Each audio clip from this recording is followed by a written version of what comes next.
안녕하세요. 저는 40대지만 산전수전을 다 겪으며 힘겹게 살아온 여성입니다. 원래 성격 자체가 남들에게 제 말을 잘 안 하는 성격이라서 늘 가슴속에 답답함을 품고 살았어요. 그렇지만 이렇게 좋은 채널을 알게 되어 익명의 힘을 빌려 구독자분들에게 제 사연을 들려드리고 싶습니다. 살다 보면 누구나 힘들다고 하지만 저는 그 수준을 넘었어요. 신은 인간에게 견딜 수 있을 만큼의 고통을 준다고 하는데 제가 견디기엔 너무 버거운 삶을 살았죠. 이 한 줄을 써야 시작하는데 쓰기가 어려워서 한참을 머뭇거렸네요. 제 부모님은 사람이 아닙니다. 저를 세상에 태어나게 해준 것도 결코 감사한 적이 한 번도 없었죠. 엄마도 아빠도 두 분 모두 저랑 각자 이성에 빠져서 바람을 피고 결국은 저랑 오빠를 외할머니 집에 버리고 이혼하셨습니다. 그 뒤로는 이 두 분을 본 적도 없어요. 물론 같이 살았을 때도 딱히 그 나이 때에 당연히 받아야 하는 보살핌을 받아본 기억은 없었죠. 그래서 그런지 하루아침에 오빠랑 같이 외할머니 댁에 버려졌을 때 슬프지도 않았습니다. 오히려 외할머니 손길이 더 따뜻해서 그런지 좋았어요. 할머니에게 저희 남매는 아픈 손가락이었고 늘 보듬어 주셨습니다. 이모와 삼촌들도 저희 부모님께 치가 떨려서 저희를 쳐다도 안 보셨는데 유일하게 할머니만이 저희를 진심으로 사랑해 주신 분이셨죠. 그래서 저는 세상에 오빠와 할머니 말고는 가족이 없다고 생각하고 살았어요. 가끔 할머니 집에 아저씨들이 우르르 찾아와서 소란을 피울 때가 있었는데 그럴 때면 할머니랑 오빠는 저를 방 안쪽에 숨겨두고 이불을 덮고 있으라고 했었죠. 그리고 오빠가 들어올 때까지 절대로 나오면 안 된다고 말을 했었습니다. 큰 소리가 나고 물건들이 쾅쾅 떨어지는 소리가 나서 너무 무서웠지만 그렇게 이불을 뒤집어 쓰고 귀를 막고 숫자를 세고 있으면 오빠랑 할머니가 들어와서 안아줬어요. 무슨 상황인진 어려서 잘 몰랐지만 몇 번 그런 일이 있긴 했습니다. 무서운 아저씨들이 찾아오는 날만 아니면 저희는 셋이 소소하지만 행복하게 지냈어요. 그렇지만 지병이 있던 할머니는 정말 하루아침에 돌아가셨고 저랑 오빠는 단둘이 남게 되었습니다. 죽음이 뭔지, 영원한 이별이란 게 대체 뭔지 아직 이해도 안 가는 상황에서 오빠는 제게 어딘가로 가자고 했어요. 오빠는 제 손을 꼭 잡고 어딘가로 향했고 그곳은 학교처럼 보이는 것이었죠. 그리고 오빠는 제게 말했습니다. 영희야, 잘 들어. 여기가 세상에서 제일 안전한 곳이야. 그러니까 오빠가 올 때까지 꼭 여기에 있어야 해. 알겠지? 절대 오빠 찾는다고 나오면 안 돼. 그리고 누가 혹시라도 널 찾아오면 넌 영희가 아닌 거야. 오빠도 모른다고 해야 해. 알겠지? 왜? 오빠는 같이 안 갈 거야? 오빠는 어디 가는데? 오빠는 해야 할 게 있어. 근데 영희 너랑 같이 가면 네가 위험해서 여기에 널 두고 오빠 혼자 얼른 다녀올 거야. 오빠가 꼭 올 거니까 여기에 있어야 해. 알겠지? 싫어. 난 오빠랑 있을 거야. 같이 갈 거야. 싫다고 울부짖는 저를 무시한 채 오빠는 막 뛰어갔습니다. 그게 오빠의 마지막 모습이었어요. 데리러 온다고 약속했고 절대 어디로 가지 말라던 오빠는 오지 않았습니다. 시간이 흘러 제가 성인이 되었는데도 말이죠. 그러다 보니 오빠에 대한 그리움이 원망과 미움으로 바뀌었고 가슴에 새기며 살게 되었습니다. 부모에게도 버림받고 할머니까지 돌아가셨는데 유일한 제 가족인 오빠까지 저를 버렸다고 생각하니 엄청난 우울감에 제대로 생활하지 못했어요. 어렸을 때는 우울증이 뭔지를 모르니까 소심한 아이나 소극적인 아이로 비춰졌지만 성인이 되고서도 모든 걸 포기해버리는 저의 태도에 보육원 선생님은 정신과 병원을 추천해 주셨어요. 곧장 병원에 가서 진단을 받아보니 예상대로 심각한 수준이었고 주기적으로 진료를 받으며 약을 처방받아서 먹었습니다. 이 약을 먹지 않으면 우울감이 너무 심해서 일상생활을 할 수가 없었어요. 우울감이 심해지다 보니 무기력하고 약 기운에 해롱해롱해서 제정신이 아닌 채 살았습니다. 그러나 다 큰 성인인 저는 이제 제가 벌어먹고 살아야 했고 뭐든 해야 했어요. 딱히 배운 것도 없고 잘하는 것도 없지만 가장 큰 문제는 하고 싶은 것도 없었습니다. 그래서 그냥 근처에 있는 아르바이트생을 구하는 곳에서 닥치는 대로 일을 했죠. 편의점이나 호프집 또는 카페나 식당 등등 안 해본 일이 없었습니다. 그렇게 일을 하면서 사람들을 만나다 보니 우울감이 조금은 해소되는 기분이었어요. 그만 살고 싶다는 생각을 참 많이 했는데 어쩌면 살고 싶었던 건 아닐까를 처음으로 깨닫게 되었죠. 여느 때처럼 우울함에 빠져 평범한 하루를 보내던 중 제게 낯선 남자가 나타났습니다. 그 남자는 저에 대해서 뭘 안다고 제가 좋다고 하더라고요. 우울증 약 먹고 부모 형제까지 버림받은 저를 왜 좋아하는지 모르겠더라고요. 처음에는 낯선 남자의 호감이 부담스러웠고 왜 접근했는지 의심스러웠습니다. 사랑을 받아본 적이 없으니 온전하게 받아들이지 못했던 거죠. 웃긴 건 점점 시간이 지나면서 낯선 남자가 궁금해지고 보고 싶은 게 아마도 이게 바로 사랑인가라며 처음 느껴보는 감정이었습니다. 저는 그 낯선 남자와 연애를 시작하게 되었고 그때부터는 좋은 모습과 예쁜 모습만 보여주고 싶었어요. 그래서 다른 상처들은 다 말했어도 우울증이 심해 약 먹는다는 건 굳이 말하지 않았습니다. 너무 나약해 보이고 혹시라도 정 떨어질까봐 말하기 싫었죠. 그거 하나 숨겼다고 해도 이미 많은 상처가 있는 저를 보듬어주며 그 아픈 시간을 다 견디고 곁에 와줘서 고맙다고 해주던 다정한 사람이었습니다. 만나면 만날수록 욕심이 났고 자연스럽게 결혼을 선택하게 되었어요. 그러나 우려했던 일이 생겼죠. 시모는 고아인 저를 탐탁지 않게 여기셨고 첫인사부터 거부를 하셨습니다. 결혼이 쉽진 않겠다고 생각을 했지만 막상 피부로 이 상황을 느껴보니 정말 마음이 찢어질 듯 아프더라고요. 사실 저는 그냥 태어났을 뿐이고 버림받았을 뿐인데 딱히 잘못한 건 없지만 죄인이 된 기분을 느껴야만 했습니다. 그러나 남편은 제게 참 든든하게 행동을 해줬어요. 기가 팍 죽어있는 저를 더 웃겨주려 노력했고 어머님도 결국 찬성하실 거라며 걱정하지 말라고 말을 해줬습니다. 완강한 어머님의 반대에 인사도 못 드리던 중 주말에 집으로 오라며 초대하셨어요. 이 말을 전하며 남편은 기뻐했지만 전 기뻐할 수 없었습니다. 과연 그게 저를 허락한다는 뜻일까라는 생각을 했거든요. 덜덜 떨리는 마음을 부여잡고 겨우 시댁집으로 향했고 시모와 인사를 했습니다.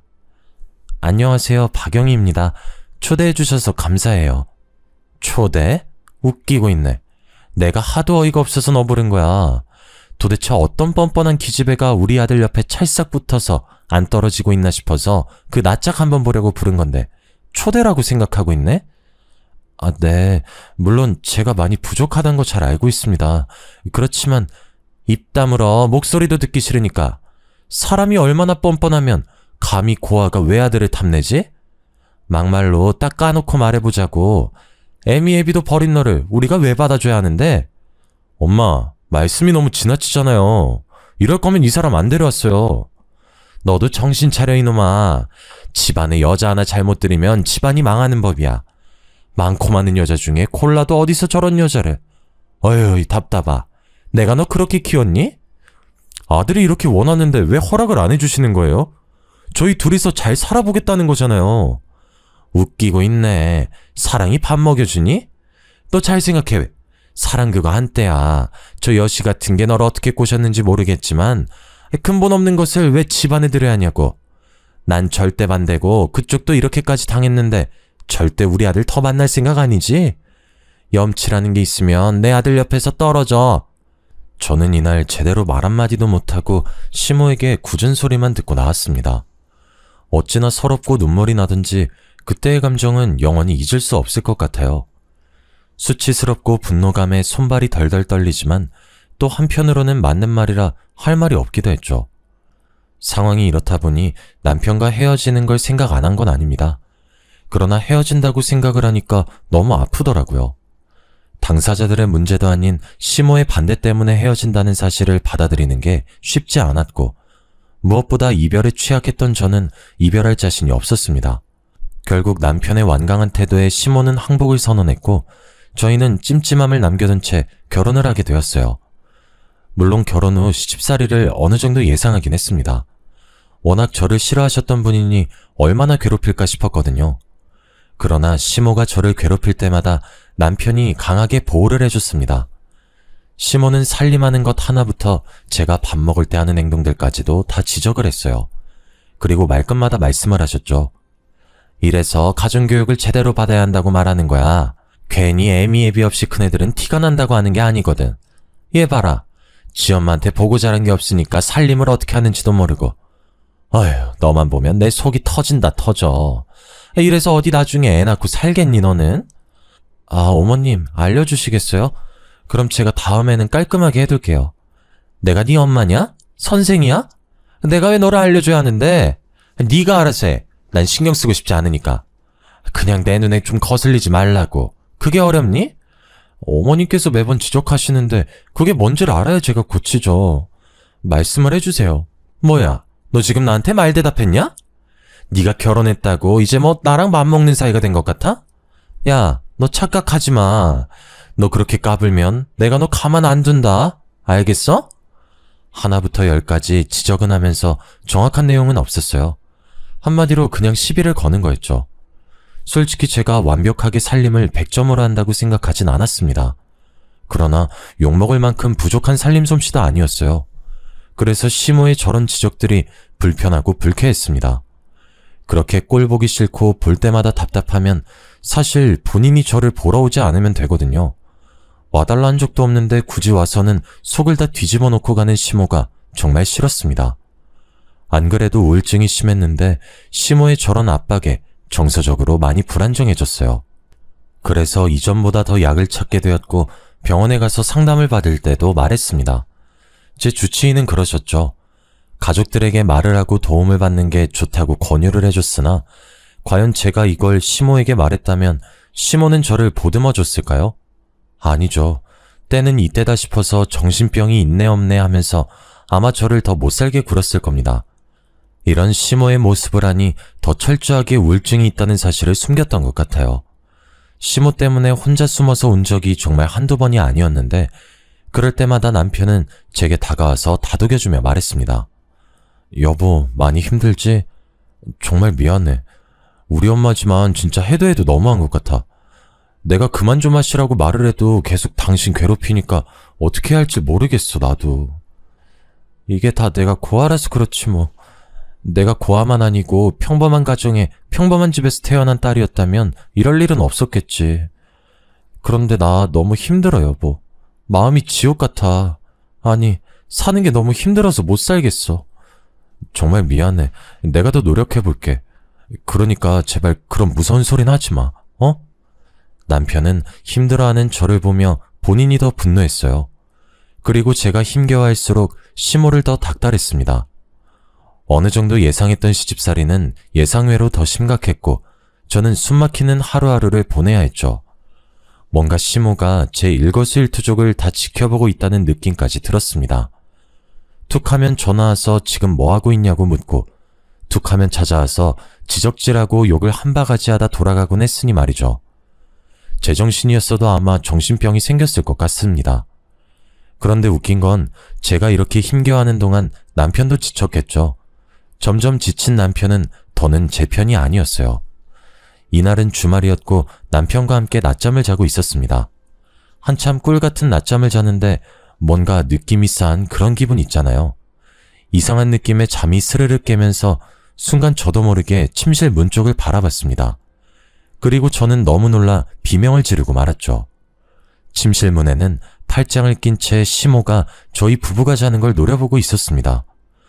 저희 집 비밀번호를 바꿔도 알려달라고 하셔서 어쩔 수 없이 가르쳐드렸는데 아무리 그래도 말도 없이 들어와서 자는 걸 보고 있으니 소름이 끼치더라고요. 너무 놀란 저는 주섬주섬 이불을 덮으며 말을 했습니다. 어머님, 연락도 없이 오셨어요. 너는 여자애가 남편 앞에서 홀라당 까고 그게 뭐니 천박하게. 아유, 이래서 근본 없는 것들은 상대할 게 아니라니까. 내가 황당해서 보고 있었다. 집이니까 편하게 입고 자는 거죠 뭐. 아무리 집이어도 그렇지 남자도 아니고 여자가 그 꼴을 하고 자는 건 아니지 않니? 그것도 그렇고 지금 시각이 몇 시인데 게으르게 퍼질러 자고 있어?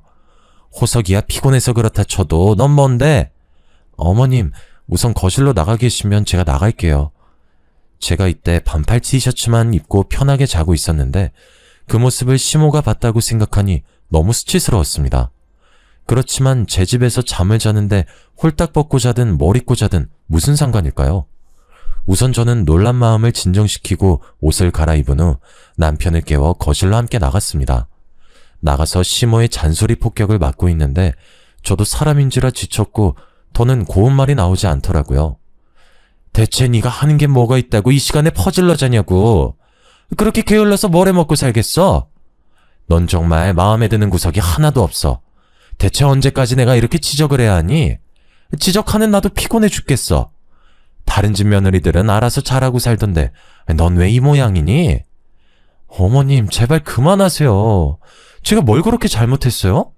어머님, 그냥 처음부터 제가 부모도 없는 거 알아서 싫으셨던 거잖아요. 그리고 다른 집 시어머님들도 이렇게 며느리 안 잡아요.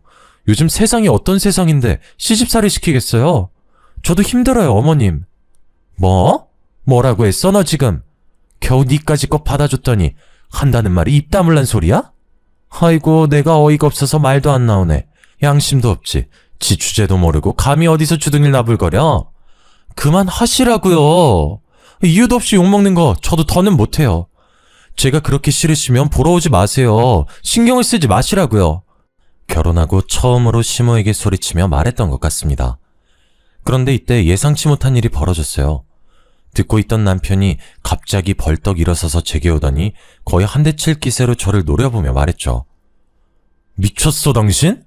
지금 우리 엄마한테 뭐 하는 짓이야, 예의 없이. 그래, 인정해. 우리 엄마가 당신 힘들게 하는 건 인정하는데 예의는 지켜야지. 이게 뭐 하는 짓이야? 그리고 나도 이제 지겨워. 이 정도까지 노력했는데 엄마 마음 못 얻는 거면 당신한테 문제 있는 거 아니야?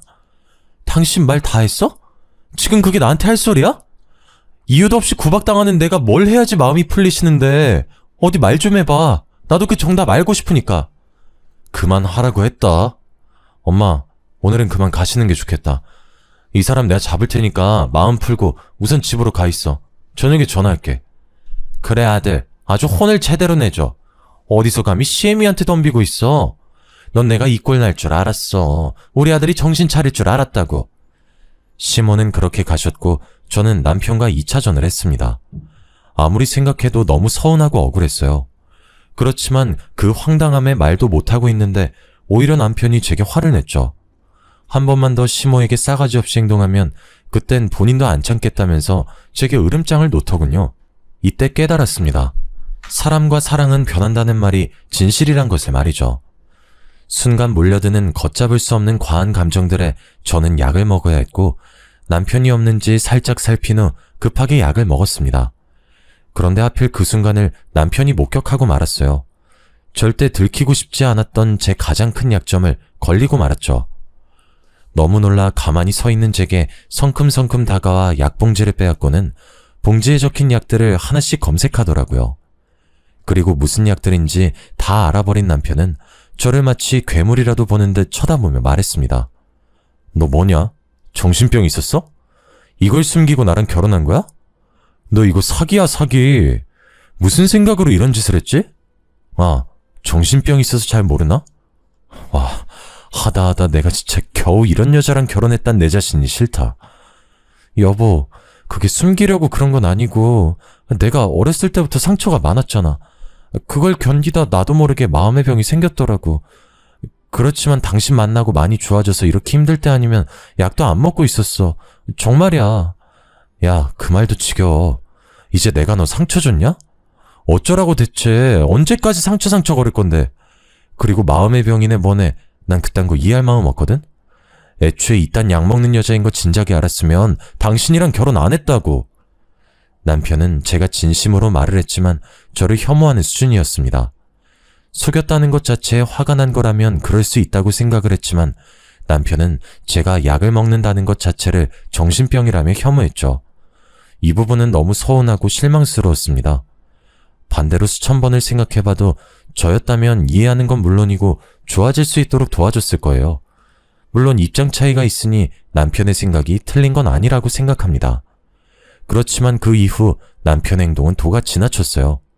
저랑 살이 닿기라도 하면 불결하다며 더럽다고까지 말을 했고 한 침대를 사용하지도 않고 각방을 쓰게 되었습니다. 밥도 같이 먹지 않더라고요. 제가 밥을 먹는 모습을 보면 구역질이 나온다며 말이죠. 욕보다 더 상처되는 말들을 서슴없이 하는 남편의 폭언을 들으며 저는 하루하루를 버텨야 했고 버거움 속에 살았습니다. 원래 제가 파트타임으로 일을 짧게 했었는데 집에 가는 게 더 고통스럽다 보니 시간을 늘려서 거의 온종일 일만 했어요. 몸은 힘들어도 차라리 밖에 있는 게 마음은 편하다는 걸 느꼈죠. 힘들게 일을 하고 왔지만 저녁을 먹지 못해서 가끔 배가 고플 때가 있었어요. 그럼 가볍게 주전부리라도 하려고 주방에 가곤 했습니다. 이날은 우유에 시리얼이나 말아먹고 자야겠다 싶어서 먹고 있는데 남편이 방에서 나오더라고요. 한 집에 살지만 서로 한마디도 하지 않고 눈도 마주치지 않고 사는 사이가 돼버렸던 저희였지만 제가 먼저 말을 걸었습니다. 당신 계속 이렇게 살 거야? 언제까지 그럴 거야? 저기 있잖아. 난 당신 목소리만 들어도 소름 끼치니까 제발 말 좀 걸지 마. 그리고 이렇게 살지 갈라설지 고민 중이니까 조용히 기다려. 뭐라고? 지금 이혼이라도 하겠다는 거야? 그럼 내가 정신병 있는 너랑 계속 살 거라고 생각했니? 큰 착각하고 계셨네. 내가 미쳤어? 하루빨리 이혼해야 나도 새장가 가지. 안 그래? 정말 해도 너무한 거 아니야? 우울증이 뭐 그렇게 잘못된 거라고 내가 이런 취급까지 받아야 하는데? 우울증은 세상에 뭐 나만 걸렸어?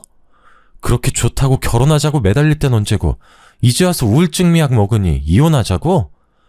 내가 그땐 미쳤던 거지. 그리고 말했잖아. 우울증 약이나 먹는 여자인 거 알았으면 나 너랑 결혼 안 했다니까? 대체 누구 인생 망치려고 속인 거야?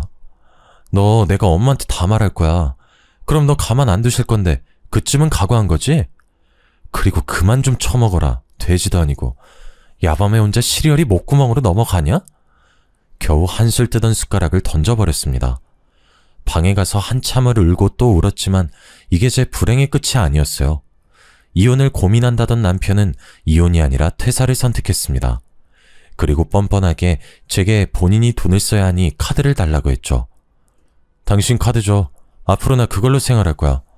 대체 왜 그래 당신? 이혼하려고 생각해보니까 내가 너무 손해인 것 같더라고. 그래서 나도 네가 번 돈으로 편하게 살기로 생각 바꿨어. 그러니까 앞으로는 그렇게 알고 돈 열심히 벌어라. 남편한테까지 버림받아서 또 혼자 되기 싫으면. 남편은 가장 아픈 제 약점들을 딱 건드렸고 그걸 이용했습니다. 백수 생활을 하던 남편과 허덕이며 미친 듯이 일을 하는 저는 더 이상 함께 사는 의미가 없었죠. 전 이때 이혼을 생각하지 못했던 이유가 있었어요. 심적으로 너무 고통스러워서 아무 생각을 못했습니다. 뭔가가 제 시야를 딱 가리고 아무것도 보지 못하게 하는 기분이었거든요. 그냥 눈 뜨고 눈 감을 때까지 일만 했습니다. 여기에 약 먹는 걸 알게 된 시몬은 이전보다 더 심각하게 저를 비난했고 이들의 쏟아지는 비난에 저는 버틸 수가 없었습니다. 시몬은 제게 그럴 줄 알았다면서 처음 볼 때부터 뭔가 찜찜했다고 했어요. 제가 정상이 아니라는 걸 느꼈다며 말을 하는데 안 그래도 약한 마음이 더 무너져 내렸습니다. 매일같이 일하고 남편과 시모에게 욕먹고 그런 생활을 하다 보니 스트레스가 과했나 봐요. 어느 날 갑자기 기억도 없이 쓰러져 버렸습니다. 눈을 떠보니 병원이었고 의사가 다가와서 제게 그러는 거예요. 이 지경이 되도록 어떻게 병원 한 번을 안 왔냐고 말이죠. 어리둥절한 상태로 들어보니 신부전증 사기라고 합니다. 초기 증상이 아예 없었기 때문에 정말 몰랐는데 이미 심각한 상황이었고 이식을 받는 거 말고는 답이 없는 상황이었어요. 정말 막막했고 제 인생은 대체 왜 이런 걸까 싶었습니다. 의사는 서둘러야 한다며 재촉했고 저는 집으로 돌아가 남편이 쓰는 방문을 열고 말했어요. 여보, 나 신부전증 사기래. 이식 안 하면 나 죽나 봐. 근데? 근데라니, 당신도 어머님도 나한테 평생 씻지 못할 상처 줬잖아. 근데 그거 내가 다 잊을게. 그러니까 검사 좀 해줘. 나 살고 싶어. 늘 죽고 싶었는데, 아니 오늘 아침에도 죽고 싶었는데 이젠 나 너무 살고 싶어 여보. 도와줘. 내가 미쳤냐? 이식까지 해서 겨우 널 살리게? 진짜 불결하다 못해 마음에 드는 구석이 하나도 없네. 야, 이 정도면 그냥 하늘에서 너 이 세상에 필요 없으니까 올라오라는 거 아니겠냐? 그냥 가, 쭈태부리지 말고. 살고 싶다고, 나 살고 싶다고. 제발 도와달라고 한 번만. 이게 미쳤나? 어디서 소리를 지르고 있어? 너 돌았냐? 생각을 해봐. 불결한 고아 인생이 다 그런 거 아니겠니? 그럼 뭐 드라마처럼 해피엔딩일 거라고 생각했어? 그냥 조용히 그렇게 가. 아무것도 하지 말고 하늘로 가서 나한테 보험금으로 갚아라. 그럼 내가 너 용서해줄게. 나쁜 놈. 내가 죽는 한이 있어도 혼자 안 죽어. 두고 봐. 여자가 하늘 품으면 어떻게 되는지 그거 내가 너한테 보여줄 거야. 어이구 무서워라. 문이나 닫고 나가라. 신부전증 사기 진단을 받자마자 집으로 가서 남편에게 말했지만 덕분에 제가 독한 마음을 먹게 해줬습니다. 안 그래도 아슬아슬했던 우울증은 더 심해졌고 몸도 마음도 고통스러우니 현재의 삶 자체를 사는 이유를 모르겠더라고요. 하루에도 수천 번을 죽고 싶다, 아니 사실은 살고 싶어를 반복하며 눈물을 쏟아냈죠. 그리고 한편으로는 그냥 이렇게 떠나가는 것도 나쁘지 않겠다고 생각을 했어요. 통증도 너무 심했고 병원에 입원해 있는데 심호뿐 아니라 남편은 오지도 않고 연락도 없었습니다. 정말 딱 죽지 못해 살아간다는 말이 이런 거구나를 실감하며 병원에서 하루하루를 버티고 있었어요. 그때 한 남자가 제 앞에 나타났습니다. 저를 찾아올 사람이 없어서 당황스러웠는데 보자마자 주저앉아서 오열을 하길래 더 놀랐죠. 순간 직감적으로 설마 친오빠인가 라고 생각을 했어요. 그리고 그 남자는 제게 말했죠. 영희야, 오빠가 너무 늦었지. 정말 미안해. 오빠가 너무 늦어서 진짜 미안해. 잘 지냈어? 글쎄, 난 모르겠는데 그쪽이 내 오빠라는 거 증거 있어요? 너 오빠 딱 보면 모르냐 임마? 그래, 그럴 수 있지. 너 등에 큰 상처 있잖아. 할머니 집에 살 때 오빠랑 놀다 다쳐서 그거 아직도 남아있어? 흉터 치료했어? 딱 보고 친오빠라는 걸 느꼈지만 그냥 괜히 심술이 나서 오빠라는 증거가 있냐며 퉁명스럽게 말을 했는데 오빠랑 저 그리고 할머니만 아는 제 등에 있는 큰 상처를 말하더라고요. 그 순간 눈물이 쏟아졌습니다. 왜 이제 왔어? 금방 온다고 했잖아. 나한테 뭐하러 이제 왔어? 그냥 죽을 때까지 오지 말지. 왜? 얼마나 처참하게 사는지 보러 왔어? 그때 나 왜 버렸어? 차라리 버릴 거면 버린다고 말이라도 해주지. 왜 기다리게 했어? 영희야, 오해야. 오빠는 너 버린 적 단 한 번도 없어. 그때 부모님께서 진 거액의 빚이 있었어. 할머니네 있을 때도 막 누가 찾아오면 너 이불 속에 숨어 있으라고 했었는데 기억나? 그게 다 사채업자들이었거든. 근데 할머니 돌아가시고 나니까 그놈들이 우리 목숨까지 위협하려고 하길래 어쩔 수 없이 거기에 숨겨둔 거야. 나는 너라도 지키기 위해 돈 벌려고 혼자 떠났어. 미안해. 그게 무슨 소리야? 그 빚 갚느라 진짜 죽는 줄 알았다. 내가 그걸 갚아야 널 만날 수 있어서 죽기 살기로 갚았거든? 지금은 그거 다 갚고 오빠 돈도 많이 벌고 있어. 그러니까 이제 오빠만 믿고 살아, 영희야. 오빠와 한참 얘기를 나눠보니 제가 큰 오해를 하고 있었다는 걸 깨닫게 되었습니다. 그리고 그간 오빠에 대한 원망이 눈 녹듯 사라졌고 정말 많이 울었어요. 오빠는 저와는 다르게 정말 독하게 산 결과로 한국에서 사업을 한 게 너무 잘 돼서 미국까지 손을 뻗었다고 합니다. 제가 상상하는 이상으로 성공했었고 오빠는 제게 지긋지긋한 한국을 떠나 미국으로 함께 가자고 했죠. 저는 오빠에게 현재 제 상황에 대해 모두 말해줬어요. 거의 몇 시간을 울고 웃으면서 말이죠. 제 말을 들은 오빠는 딱 하나를 물어봤습니다. 그것들 가만 안 둘 건데 그래도 괜찮지? 그냥 처참하게 아작을 내버릴 건데 괜찮은 거지 너? 오빠 숨통 조일 정도로 아작 내줘. 내가 겪은 고통보다 더 큰 고통을 겪었으면 좋겠어. 그리고 오빠랑 미국 갈 거지? 더 이상 한국에 미련 없어. 오빠랑 미국 가서 살래. 딱 이렇게 물어본 오빠는 바로 제 수술을 위해 신장 이식을 도와줬습니다. 오빠가 아니었다면 아마 전 지금 이렇게 사연을 적고 있지도 못할 거예요. 덕분에 무사히 수술을 했고 건강을 회복하게 되었죠. 이 몇 개월이란 긴 시간 동안 단 한 번도 저를 찾지도 않던 시모와 남편에 대한 분노는 점점 이를 갈게 만들었습니다. 몇 차례 외래 진료만 남기고 있을 때 복수를 위해 오빠가 한국에 지내는 숙소로 들어가 지냈어요. 거기서 지내면서 미국 갈 준비와 이혼 준비들을 했고 시모와 남편이 제게 폭언하며 폭행했던 것들을 고소하기 위해 진단서들도 다 준비해서 제출했습니다. 오빠가 워낙 성공했던지라 저를 도와주시는 변호사분들이 보통이 아니셨어요.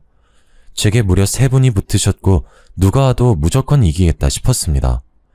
저는 오빠와 함께 머리부터 발끝까지 명품으로 도배하고 값비싼 외제차를 타고 시댁에 찾아갔습니다. 그런 저와 오빠를 본 시모와 남편은 어이없다는 듯 비웃었고 오빠는 말할 틈을 주지도 않고 신발도 벗지 않은 채 시댁집에 들어가서 바로 남편 뺨을 때렸습니다. 너랑 니에미가 내 동생 구하라고, 불결하다고, 그렇게 구박했다며? 난 얼마나 대단한 놈인가 하고 기대하고 왔는데 고작 니까짓 게 내 동생을 천대하며 산 거니? 복에 겨운 줄도 모르고 감히? 네? 누구세요? 내 동생이라고 말하는 거면 누구겠어. 내가 영희 친오빠야. 너는 내 동생이 당한 시간 이상으로 서서히 피말라 죽게 만들 거야. 기대해. 적어도 사람이 다 죽어가면 걱정하는 신용이라도 해야지. 보험금이나 남기고 죽으라는 말을 하니? 오빠는 남편의 뺨은 물론이고 멱살까지 잡고 쥐고 흔들며 말했습니다. 더 웃긴 건 제게는 한없이 폭력도 폭언도 서슴없이 하던 남편은 완전 쫄아서 아무것도 못했어요. 그 모습을 보는데 웃음밖에 나오지 않았죠. 본인 아들이 맞는 걸 본 시모는 갑자기 저희 오빠를 밀치려고 했고 그런 시모를 한 손으로 가볍게 밀어버렸습니다. 저기요 아줌마, 이게 얼마짜리 옷인 줄 알고 감히 그 더러운 손으로 만져. 이 옷에 만약 조금이라도 스크래치 나면 아줌마 대출 받아도 못 물어내, 알아? 와, 나는 지금 너무 열받네. 겨우 이딴 것들이 그랬다는 게 너무 화가 나네. 저기 이봐요. 우선 그 손 좀 놓고 앉아서 차분히 말 좀 해봐요. 갑자기 쳐들어와서 친오빠네 뭐네 하면서 이러는 건 무례하지. 무례하다의 뜻은 알고 하는 말이에요. 본인이 당하면 무례한 거고 남한테 하면 무례한 게 아니고, 그쪽은 신혼부부 집에 비밀번호도 막 누르고 들어가서 자는 내 동생도 훔쳐보고 욕하고 그랬잖아. 그게 무례한 거 아닌가? 내가 당신네한테 설명해줄 건 없고 딱 하나 말해줄 건 있어. 아까도 말했듯 앞으로의 삶은 죽고 싶을 정도로 지옥일 테니 기대해. 뭘 그렇게 빤히 쳐다보세요? 명품 처음 보나? 하긴 처음 보겠네. 어떻게 만져라도 보실래요? 봐봐, 만약에 당신네가 나한테 잘했고 우리한테 잘 살았다고 쳐보자.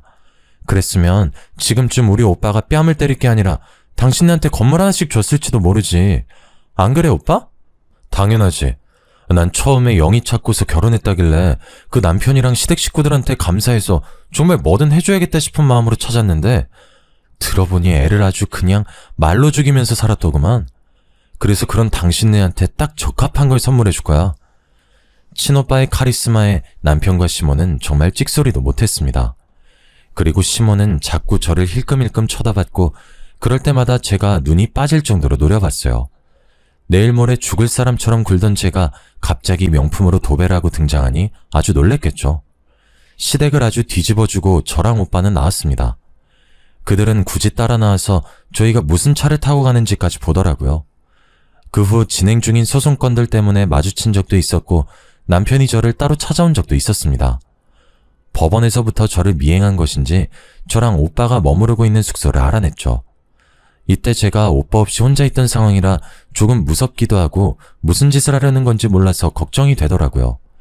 그런데 남편은 바로 무릎을 꿇고 두 손을 모아 빌었습니다. 여보, 영희야, 내가 정말 잘못했어. 나 정말 돈 때문에 그런 거 아니고 벌도 다 받을게. 우리 다른 건 다 필요 없고 다시 시작하자. 나도 미국 같이 가자. 어때? 한국에서의 생활은 다 있고 우리 새로 시작하는 거야. 미친 소리 하네. 넌 그게 가능할 거라고 생각하는 거야? 내가 정말 잘못했어. 100번 1000번을 생각해봐도 너무 잘못했고 반성 중이야. 엄마 불편하지? 아니 정말 싫어하잖아. 그치? 엄마 안 보고 살면 그만이야 여보. 우리 정말 사랑했잖아. 엄마가 그렇게 반대하는데 그런데도 우리 결혼한 거잖아. 힘들게 한 결혼인데 어떻게 이혼을 해. 내가 당신 가머니설에 속아 사랑했지. 난 그걸 후회해. 당신을 사랑했던 모든 순간을 후회한다고. 알아들어? 당신은 달면 숨기고 쓰면 뱉는 비열한 인간이잖아. 더는 나 찾아오지도 말고 니네 엄마랑 죗값이나 치러. 아 여보 가지마 제발. 여보 제발 다시 생각해봐. 남편을 뿌리치고 가는데 끝까지 매달리고 또 매달렸어요. 결국에는 근처에 있던 행인이 도와줘서 겨우겨우 떼어냈습니다. 너무 웃기더라고요. 몸에 살짝만 닿아도 불결하다고 저를 혐오하던 사람이 그렇게 매달리다니 참 웃기지 않습니까? 옥바 덕분에 모든 소송은 일사천리로 진행되었고 모든 소송은 절대 선처 없고 합의이사 없음을 밝히며 강력한 처벌을 원한다는 입장을 내세웠습니다. 모든 게 끝이 나고 미국으로 가기 며칠 전 약간의 아쉬움이 남아서 저는 시댁 친인척들과 남편의 지인들에게도 모든 상황을 낱낱이 설명해줬습니다. 소문은 꼬리를 물고 물었고 결국 시모와 남편은 가장 가까운 사람들에게까지 손가락질을 받으며 사람 취급을 못 받게 되었죠. 밖에서는 제게 잘하는 척 쇼를 했던 사람들이라 지인들과 가족들의 충격이 컸습니다. 다들 제게 오히려 미국 가서 잘 살길 바란다며 좋은 말들을 해줬고 저는 오빠와 미국에서 새로운 삶을 살고 있습니다. 하고 싶던 공부가 생겨서 오빠의 응원에 힘입어 시작했고 정말 제 가족과 있어서 그런지 심적으로 안정이 되었고 이제 우울증 약도 끊고 더 이상 병원도 가지 않았습니다. 죽음의 문턱까지 갔다 온 저로서 이 말을 끝으로 마무리해볼까요? 죽으라는 법은 없다 라는 말 다들 아시죠? 제가 이 말을 가장 싫어했는데 막상 큰 힘들을 다 겪고 나니까 정말 죽으라는 법은 없더라고요. 다들 최악의 순간이 닥치셔도 해결 방안은 꼭 찾아오기 마련이니 부정적인 생각만은 하지 마세요. 긴 제 사연을 읽어주셔서 감사합니다.